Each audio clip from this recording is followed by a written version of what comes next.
ే పరే పుంసీ జాతే దశరథాత్మజే వేద ప్రచేత సాదాసీత్ సాక్షాత్ రామాయణాత్మన. అది వేదోపబృంహణము. వేదముల చేత ప్రతిపాదింపబడినటువంటి పరతత్వమైన పరబ్రహ్మమైన ఆ భగవానుడు ఎవరైతే ఉన్నాడో ఆయనే రామచంద్రమూర్తిగా నడిచి వచ్చాడు. ఆ వేదములు అపౌరుషేయములు కనుక ఆ వేదమే రామాయణంగా నడిచొచ్చింది. అయితే వేదము రామాయణంగా నడిచొచ్చి వేదము చేత ప్రతిపాదింపబడినటువంటి పరబ్రహ్మము రామచంద్రమూర్తిగా నడిచొస్తే మనకి కలిసి వచ్చేది ఏమిటి? ఎన్నో అవతారములను స్వీకరించాడు స్వామి. పరిత్రాణాయ సాధూనాం వినాశాయ చతుష్కృతాం ధర్మ సంస్థాపనార్థాయ సంభవామి యుగే యుగే అన్నాడు. ఎప్పుడెప్పుడు ధర్మమునకు వైక్లభ్యము కలుగుతుందో అప్పుడప్పుడు నేను అవతారములు స్వీకరించి ధర్మాన్ని మళ్ళీ రక్షిస్తాను అన్నాడు. చేసిన ప్రతిజ్ఞ ప్రకారం ఎన్నో అవతారములను స్వీకరించాడు.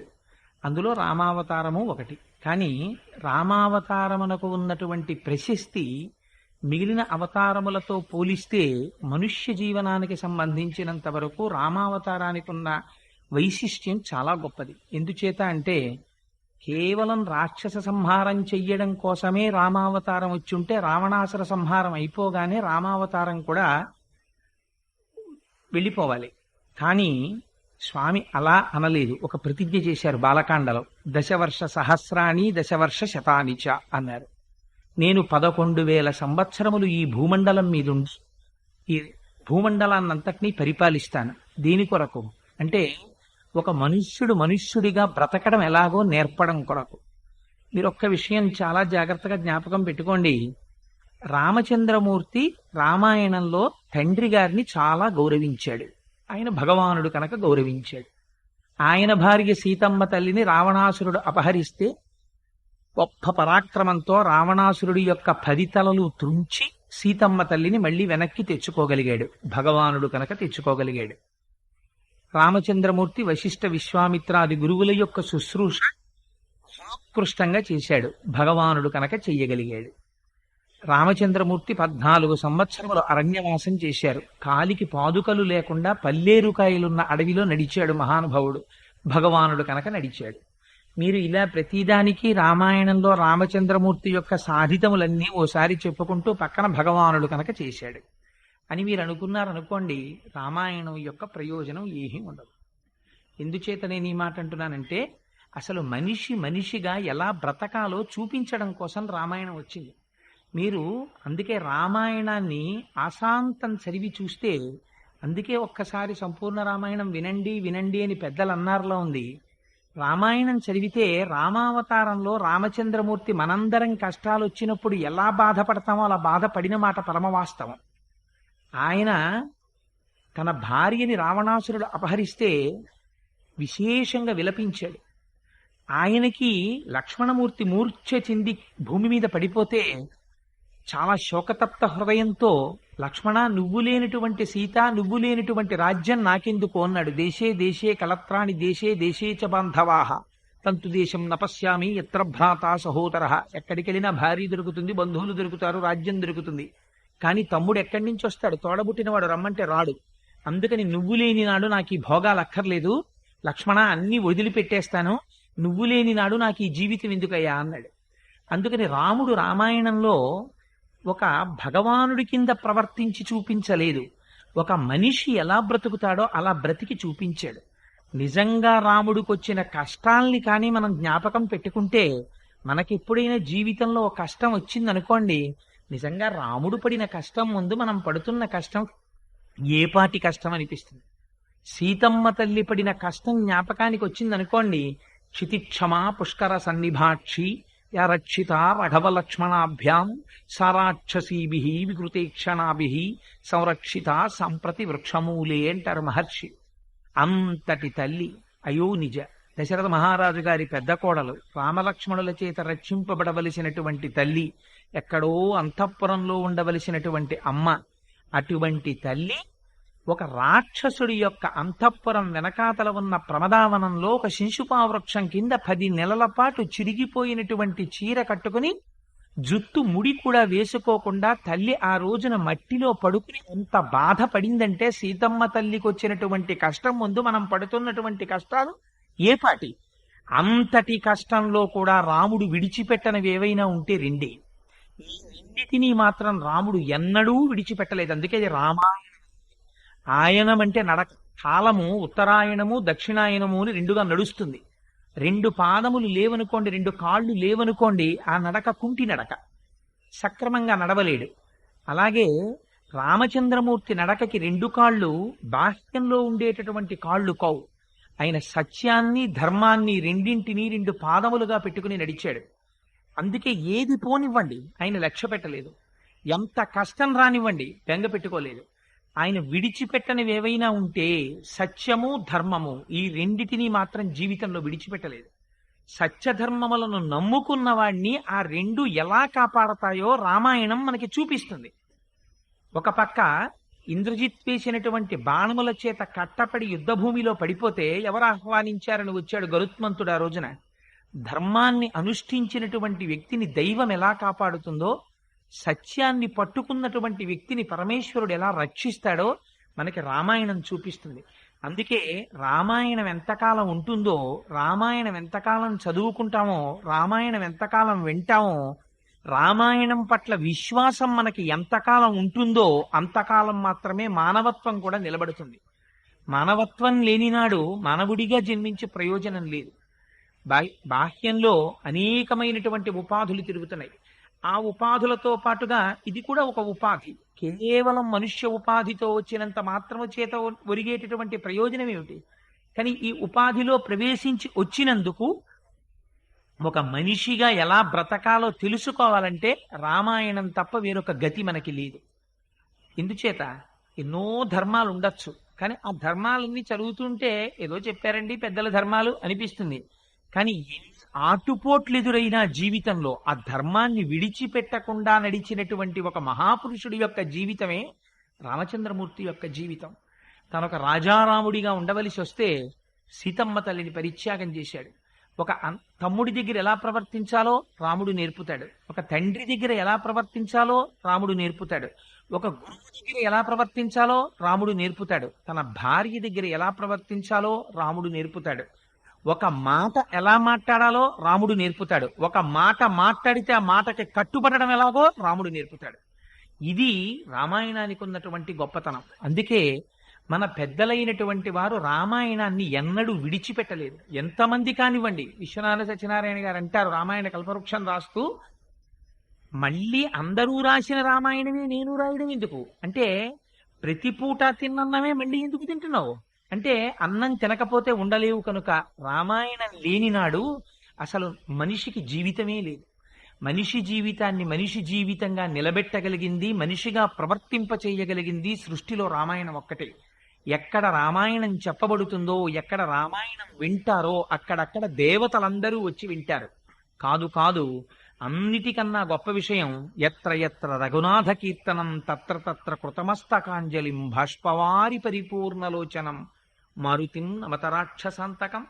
ఎక్కడైనా రామాయణం వినపడితే చాల్ట, రామకథ వినపడితే చాల్ట, రామనామం వినపడితే చాల్ట, స్వామి హనుమ ఏదో ఒక రూపంలో వచ్చి కన్నుల వెంట నీరు కారిపోతుండగా పొంగిపోతూ అందరికన్నా ముందొచ్చి, తెలియచ్చు తెలియకపోవచ్చు, ప్రాంగణంలో ఎక్కడో ఒక చోట కూర్చుని కథాకాలక్షేపం పూర్తయిపోయిన తర్వాత వెళ్ళలేక వెళ్ళలేక వెనక్కి తిరిగి చూస్తూ కన్నుల నీరు కారుస్తూ పెడతారట. ఈశ్వరాంశ సంభూతుడైనటువంటి హనుమ ఎక్కడ పాదం పెట్టారో అక్కడ మంగళం జరిగి తీరుతుంది. ఎక్కడ రామనామం చెప్పారో అక్కడ మంగళం జరిగి తీరుతుంది. ఎక్కడ సీతమ్మ తల్లి యొక్క వైభవం కీర్తింపబడిందో అక్కడ మంగళం జరిగి తీరుతుంది. అంత పరమోత్కృష్టమైనటువంటి రామాయణాన్ని ప్రారంభం చేస్తూ బాలకాండలో ఒక అద్భుతమైనటువంటి శ్లోకంతో ప్రారంభం చేస్తారు మహర్షి.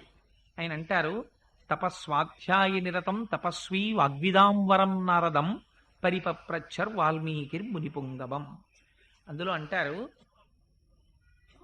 తపస్వాధ్యాయ నిరతం రామాయణం ప్రారంభమవుతోంది. ప్రారంభమవుతూ అందులో అంటారు, ఒకరు వేరొకరిని ప్రశ్న వెయ్యవలసినటువంటి సమయం ఆసన్నమైంది.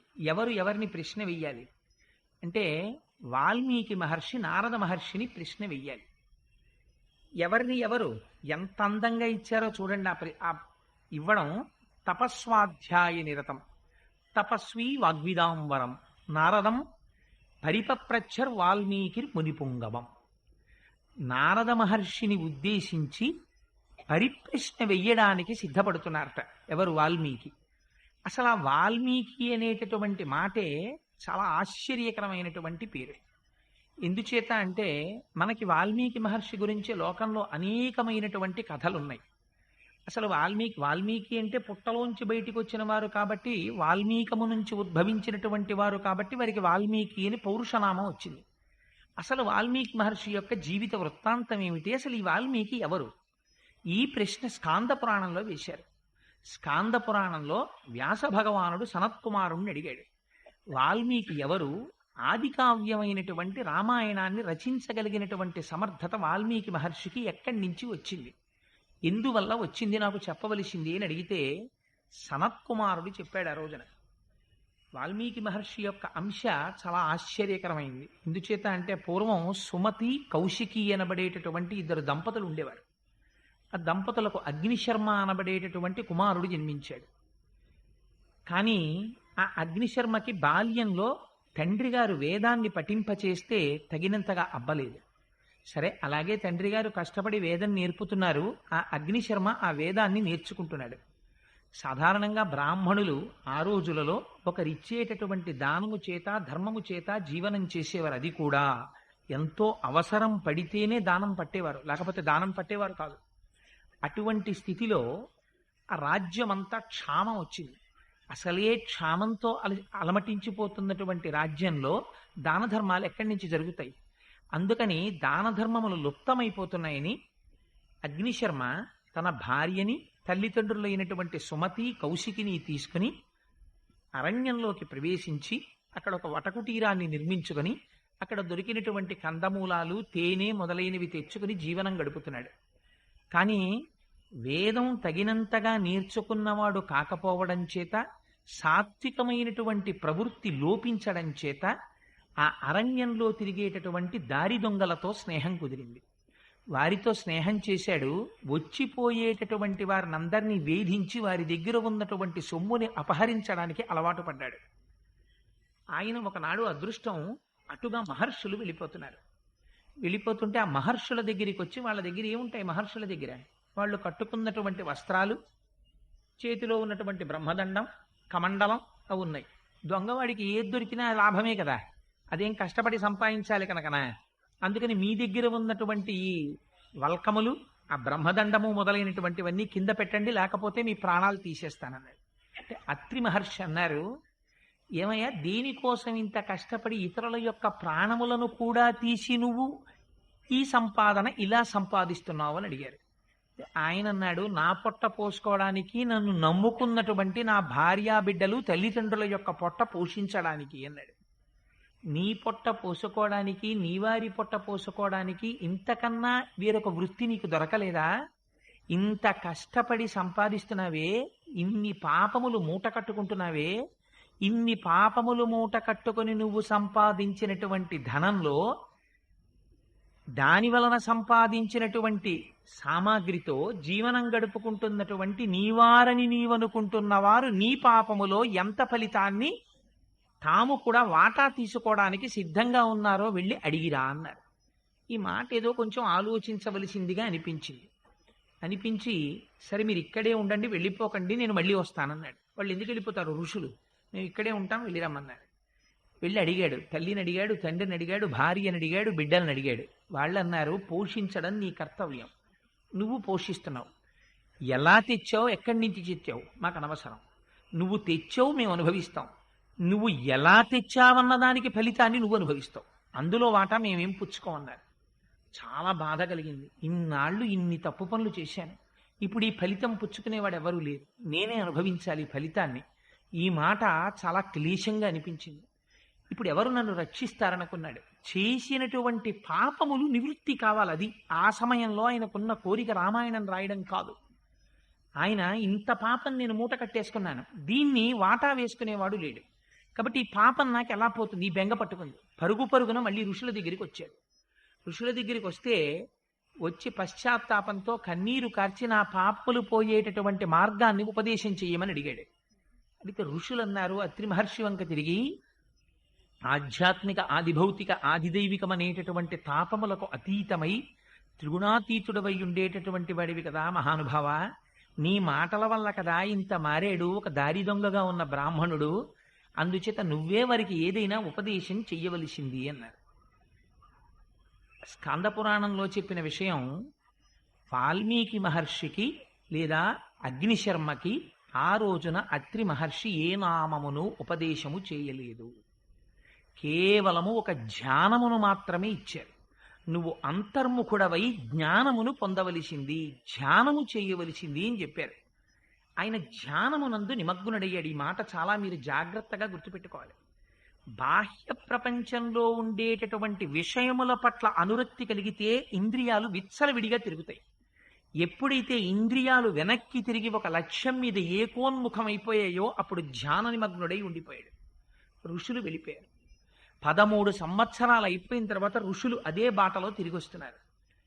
ఇంద్రియములన్నీ వెనక్కి తిరిగి ఒక లక్ష్యము మీద నిలబడిపోయి ధ్యానమగ్నుడై కూర్చుండిపోయినటువంటి అగ్నిశర్మ ఒంటి మీద పుట్టలు పట్టేశావు.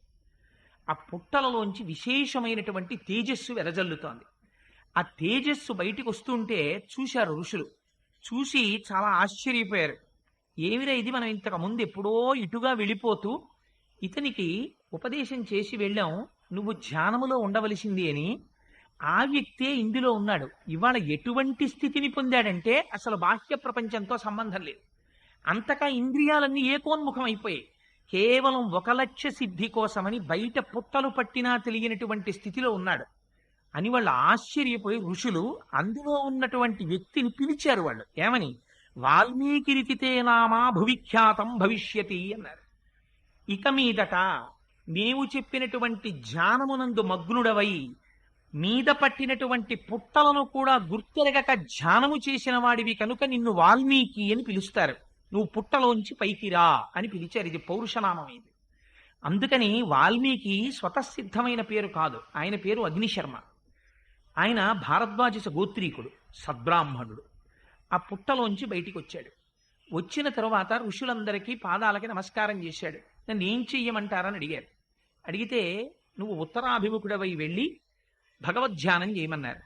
ఆయన కుశస్థలీ మధాగమ్య సమారాధ్య మహేశ్వరం అన్నారు. కుశస్థలి అనబడేటటువంటి ప్రదేశానికి వెళ్ళి విశేషంగా పరమశివుణ్ణి ఆరాధన చేశాడు. పరమశివ ఆరాధన చేస్తే ఆయనకి కలిగినటువంటి ఫలితం ఏమిటో తెలుసా అండి? 3 మూర్తులకును 3 లోకములకు 3 కాలములకు మూలమగుచు భేదమగుచు తుదిక భేదమయ్యొప్పారు బ్రహ్మమనగ నీవే పాలనయన.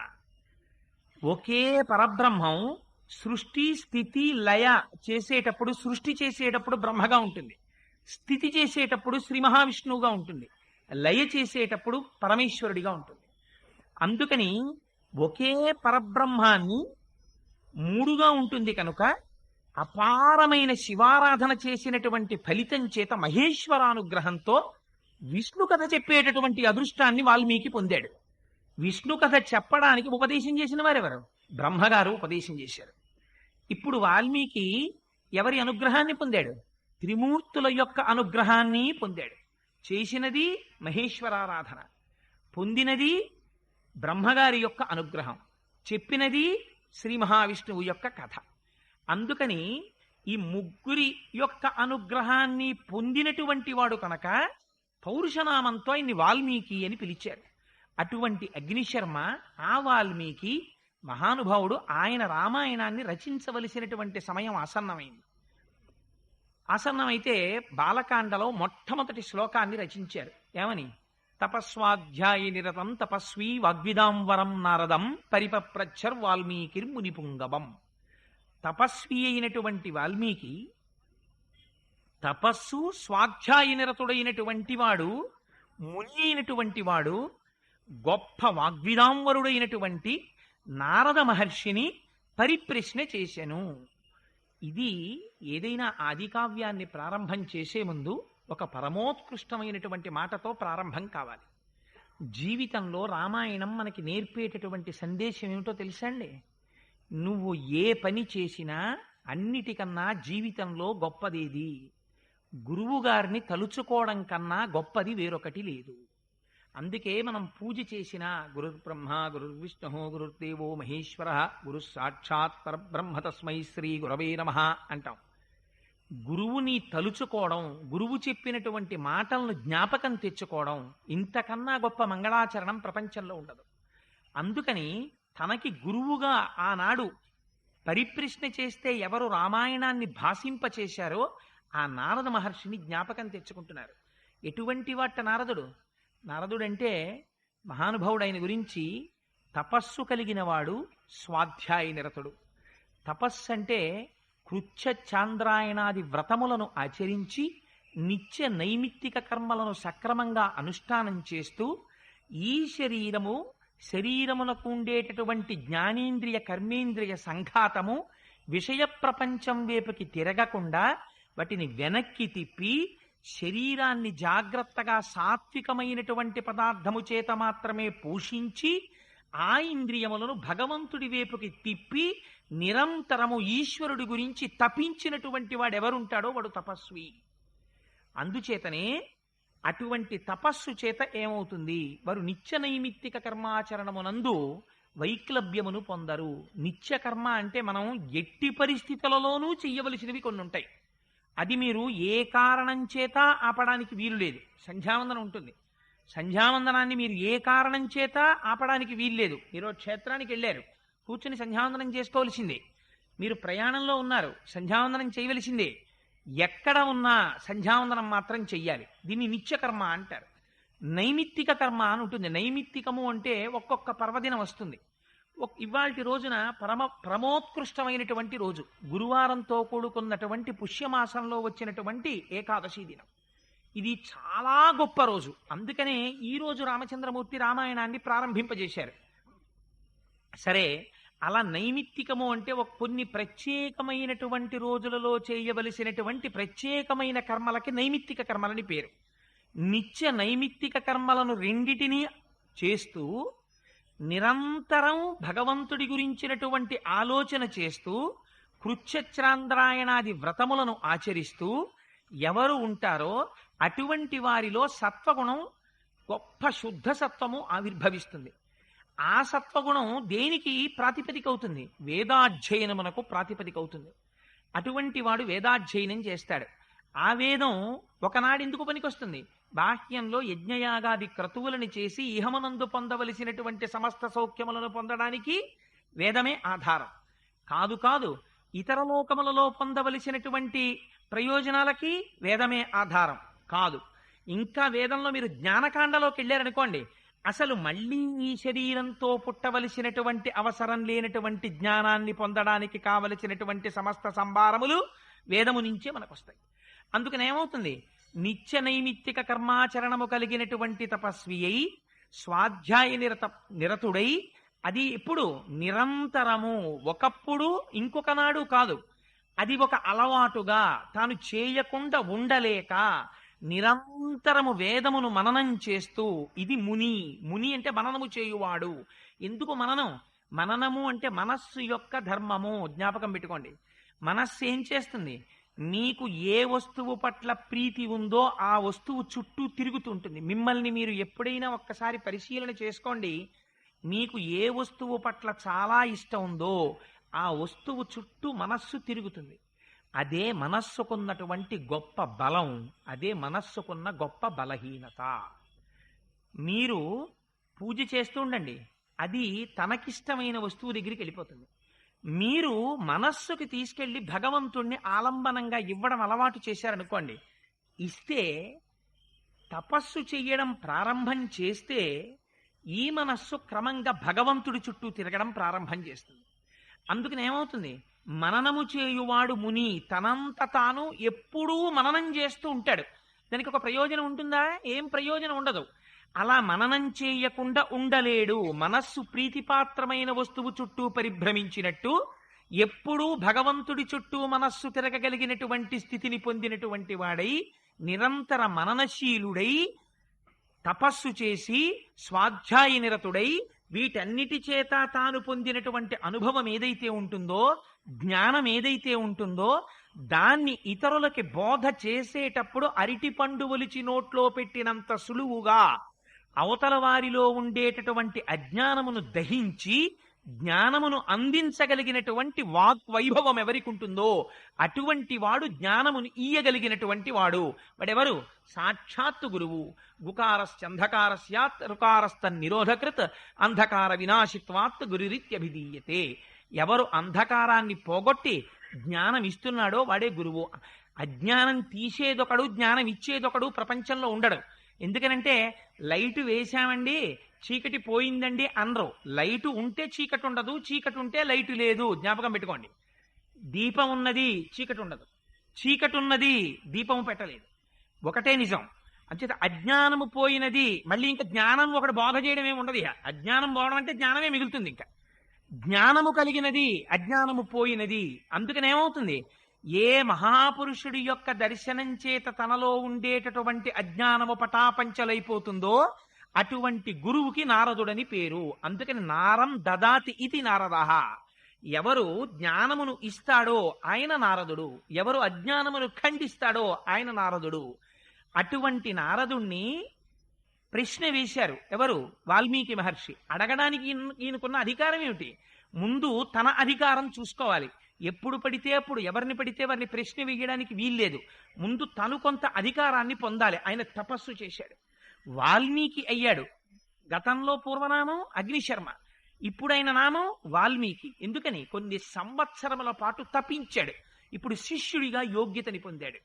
ఇప్పుడు వెళ్ళి ఎటువంటి ప్రశ్న వేస్తున్నాడు? పరిప్రశ్నేన సేవయా. భగవద్గీతలో చెప్తారు, తద్విద్ధి ప్రణిపాతేన పరిప్రశ్నేన సేవయా. గురువుల దగ్గరికి వెళ్ళి ప్రశ్న వేసేటప్పుడు ఎలా పడితే అలా వెళ్ళి ప్రశ్న వేయడానికి వీల్లేదు. వారి దగ్గరికి వెళ్ళి ప్రణిపాతం చేసి భూమి మీద సాష్టాంగ నమస్కారం చేసి, అయ్యా నేను తెలుసుకోవడానికి అర్హత కలిగిన వాడను అని మీరు అనుకుంటే, మీరు నాకు కృప చెయ్యాలి అని అనుకుంటే, నాకు ఈ విషయంలో ఈ సందేహమును తీర్చవలసినది అని పరిప్రశ్న చెయ్యాలి.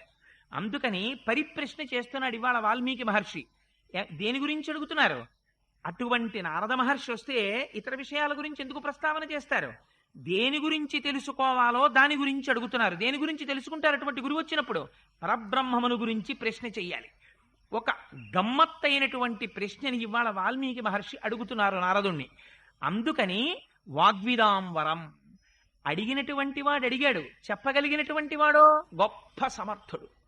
తన వాక్కుల చేత అడిగిన ప్రశ్నకి జవాబును చెప్పగలిగినటువంటి సమర్థుడైన వాడు కనుక, శిష్యుడిలో ఉన్నటువంటి సందేహాన్ని పటాపంచలు చేయగలిగినటువంటి వాగ్వైభవం ఉన్నవాడు కనుక, ఆనాడు నారద మహర్షిని వాల్మీకి మహర్షి ఒక ప్రశ్న వేశారు.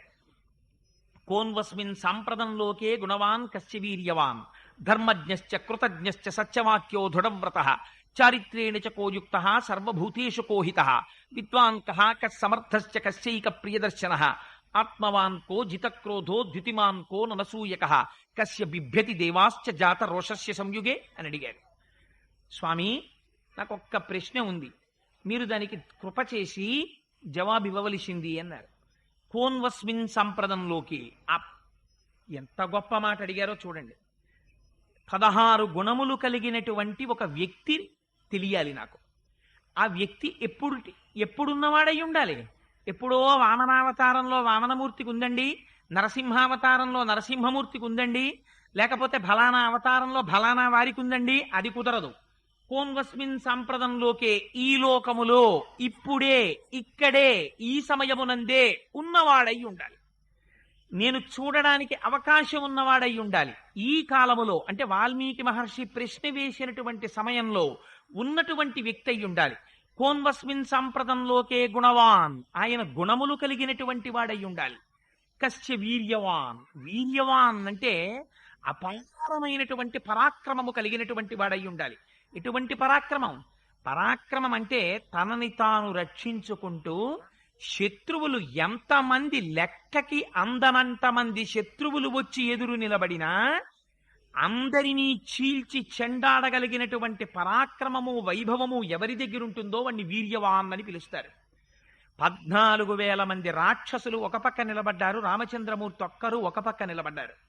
దాశరథీ శతకంలో గోపరాజు గారు అంటారు, బండన భీముడు అర్థజన బాంధవుడు ఉజ్వల బాణతూణ కోదండ కళాప్రచండ భుజతాండవ కీర్తికి రామమూర్తికిన్ రెండవ సాటి దైవమిక లేడనుచున్ గడకట్టి భేరికా డండ డడాండ డాండ నినదంబుల జండము నిండమత్త వేదండము నెక్కి చాటెదను దశరథీ కరుణాపయోనిధి అంటారు.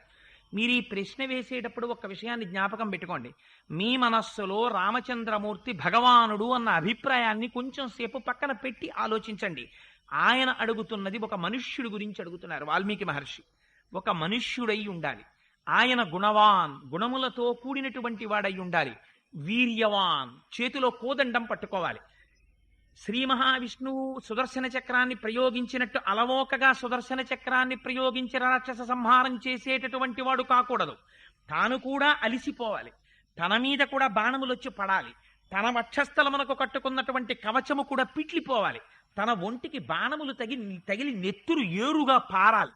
అవసరమైతే భూమి మీద పడిపోవాలి. ఇంత జరిగినా లక్ష్య పెట్టకుండా శత్రువుల్ని కొట్టగలగాలి.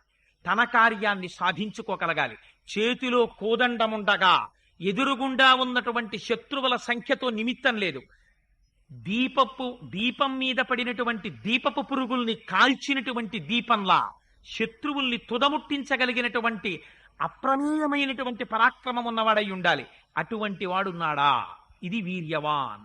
గుణములున్నవాడున్నాడా? కళ్యాణ గుణములున్నవాడు వీర్యవాన్. కోన్వస్మిన్ సాంప్రతంలోకే గుణవాన్ కశ్య వీర్యవాన్ ధర్మజ్ఞశ్చ. అపారమైనటువంటి పరాక్రమం ఉంది, కానీ ధర్మం పాటించాడు. ఎందుకని? అదే కాలమునందు రావణాసురుడు ఉన్నాడు. ఆయన పౌరుష పరాక్రమాలు కూడా ఏం తక్కువ కావు, కానీ ధర్మం పాటిస్తాడా? పాటించడు. ఇహ సంతో నవాసంతి తతో వా నానువర్తసే తథాహి విపరీతాతే బుద్ధిరాచారవర్జిత అని అడిగింది రామాయణంలో సుందరకాండలో సీతమ్మ తల్లి. వాడికి తెలియదా? తెలుసు కానీ ఆచరించడు. అందుకని ధర్మం అంటే ఏమిటి? శాస్త్ర విరుద్ధము లోక దూష్యం, శాస్త్ర దూష్యము లోక విరుద్ధము కానిదేదుంటుందో దాన్ని ధర్మం అని పిలుస్తారు. ధర్మజ్ఞశ్చ అన్నారు, చకారం వేశారు. ధర్మము అధర్మము రెండూ తెలిసి ఉండాలి. ఎందుకు తెలిసి ఉండాలి? అధర్మం తెలిస్తే అధర్మాచరణము చేస్తున్నటువంటి వ్యక్తిని దిద్దుబాటు చేయడానికి ప్రయత్నం చేస్తారు. లొంగనప్పుడు నిగ్రహిస్తాడు. నిగ్రహించడానికి పరాక్రమం ఉండాలి. ధర్మం యొక్క స్వరూపం తనకి తెలిసి ఉండాలి. అందుకని ధర్మాధర్మముల యొక్క రెండింటి స్వరూపము తెలుసున్నవాడై ఉండాలి. ఆ ధర్మం గురించి విశేషమైనటువంటి అవగాహన కలిగినటువంటి వాడై ఉండాలి. అటువంటి వాడై ఉన్నాడా ఎవరైనా? అందుకని వీర్యమున్నవాడై ఉండాలి. ధర్మజ్ఞశ్చ కృతజ్ఞశ్చ. ఇంత ధర్మం తెలుసున్నా, ఇంత వీర్యవంతుడైనా చేసిన ఉపకారమును మరిచిపోనివాడై ఉండాలి. చిన్న ఉపకారం ఎవరైనా చేశారా? ఎంతవారండి మీరెంతవారండి అని కృతజ్ఞత ప్రకటించగలగాలి. అందుకే మీకు రామాయణంలో శృంగిబేరపురము అని పేరు దానికి. గుహుడు పరిపాలించినటువంటి నగరానికి. శృంగిబేరపురం అంటే ఏమిటో తెలుసా అండి? దారుణాతి దారుణమైన కృత్యములు చేసేటటువంటి స్థలము అని పేరు. ఎందుకని అంటే శృంగిబేరపురంలో గుహుడు ఏం చేస్తాడంటే లేళ్లు, జింకలు మొదలైనటువంటి వాటి బొమ్మలు తీసుకొచ్చి పెడతాడు. పెడితే ఆ చుట్టుపక్కల ఉన్న లేళ్లు, జింకలు చూసి మన జాతికి చెందిన జంతువులే ఇక్కడ ఉన్నాయని పరిగెత్తుకుంటూ వస్తాయి. వస్తే అప్పుడు వాటిని వల వేసి పట్టుకుంటాడు. పట్టుకుని వాటిని సంహరించి వాటి మాంసం తిని వాటి చర్మాన్ని ఉత్తరిస్తాడు. అంత క్రూరమైన దృష్టితో పనిచేసేటటువంటి వాడున్నాడే, అటువంటి గుహుడు రామా నేను నీవాడనయ్యా అన్నాడు. రాముణ్ణి ప్రేమించాడు. ప్రేమించినంత మాత్రం చేత తనకి పట్టాభిషేకం జరుగుతుంటే నాకు తగిన దీటైన స్నేహితుడయా గుహుణ్ణి తీసుకురా అని హనుమని పంపించారు. అందుకని కృతజ్ఞశ్చ, చిన్న ఉపకారం చేస్తే మరిచిపోకుండా జ్ఞాపకం పెట్టుకుని, ఇంత పరాక్రమం తనకున్నా చిన్న ఉపకారం ఉంటే దాన్ని తలుచుకుని గుర్తుపెట్టుకుని పొంగిపోయేటటువంటి మనస్తత్వం ఉన్నవాడు ఉన్నాడా ఈ ప్రపంచంలో? కోన్వస్మిన్ సాంప్రతంలోకే గుణవాన్ కశ్య వీర్యవాన్ ధర్మజ్ఞశ్చ కృతజ్ఞశ్చ సత్యవాక్యో దృఢవ్రతః. సత్యవాక్యో ఎంత కష్టమే రానివ్వండి, తనొక్క అసత్యం చెప్పాడా తప్పుకోవచ్చు, కానీ చెప్పడు. ఎందుకు చెప్పడు? ఇప్పుడు ఈ అసత్యం చెప్తే నేను ఈ కష్టంలోంచి బయట పడిపోవచ్చు, కానీ ఇది కాదు నాకు రక్షణ. నేను ఇప్పుడు సత్యమే చెప్పి కష్టమే వచ్చినా శాశ్వతముగా నన్ను సత్యము రక్షిస్తుంది. ఎందుకని? నువ్వు అసత్యం చెప్తే రక్షింపబడడం నీ కంటి ముందు కనబడుతోంది. సత్యం చెప్పి కష్టం కొని